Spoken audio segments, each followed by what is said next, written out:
serious one though. I feel like life is very magical for myself, and it presented as magical very early, like with certain coincidences, and people started to call it synchro mysticism. I love this person talking. Because you go, why was you in relationships? Or, I was just saying, this is a serious one. Because when I left school, I wanted to get into acting. But it didn't somehow sit with me. It's like, yes, the word actor even, so there's something that's not resonating. And I'm true to thine own self. But I wanted to do that. So I did 6 months in a community play. Training was provided. And then did another 6 months at Gypt.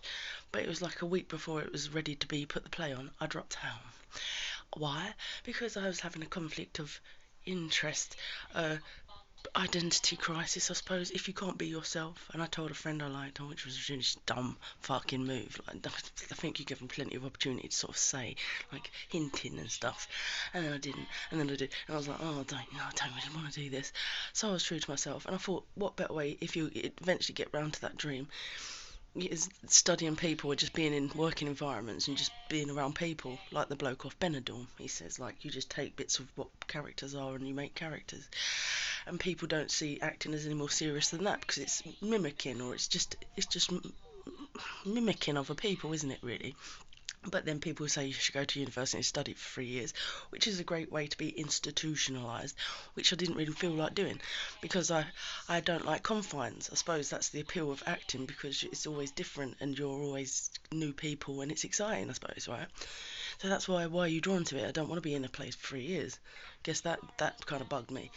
And I don't keep my jobs much longer, so that's just testimony to the fact that I like variety. And I get bored quickly, and you're true to thine own self. So never take it as not back. And I've lost jobs, and yes, it was a bit tragic at times when I really liked the job, but take no shit. And be true to thyself, setting a good example for your team. Yeah, I was.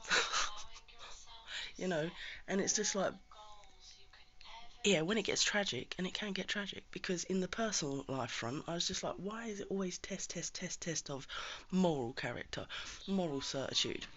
And someone said the sign of the cross is slavery. And I said, well, I'm happy to be a Christian, because my concept of moral character and the fact that there might have been a person that actually believed in healing on the planet is actually diamante to me. Like, that's a big part of why you go on the path you go on, right?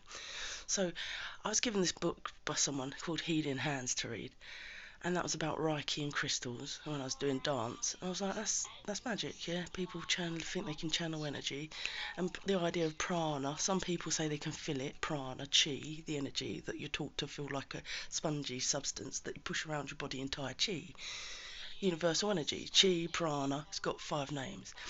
In Buddhism, it's just fascinating stuff, because they have a light body, a this body and a that body, and when you take substances you get more in touch with obviously those other bodies rather than just associating with the physical body. Om is universal energy, frequencies, cleansing yourself with water, wind cleansing, all these different ideas that people have that are quite just spiritual and nice and fluffy. So I always gravitate to that stuff, and I found the world a bit harsh and a bit too much like, I don't like people that lie, and I don't like this, and I don't like that. And so people would accuse me later in life when I get into music, you are on an autistic spectrum of some kind. But I think that was just because I was trying to tackle these huge monumental things. Right. So it's like, whatever. You are what you are. But it's like, when things were going wrong, and I was going, why would anybody accuse, why am I the only person being accused of that in this room full of people, or this, or this, or this, or all these people throwing mud, or trying to make things stick because of things that happened out of your control? And I'd beg belief, and they'd be like, well, must be doing something wrong. I'd be like, I really don't think I am. Why me? Test subject things. But I'll continue in a second.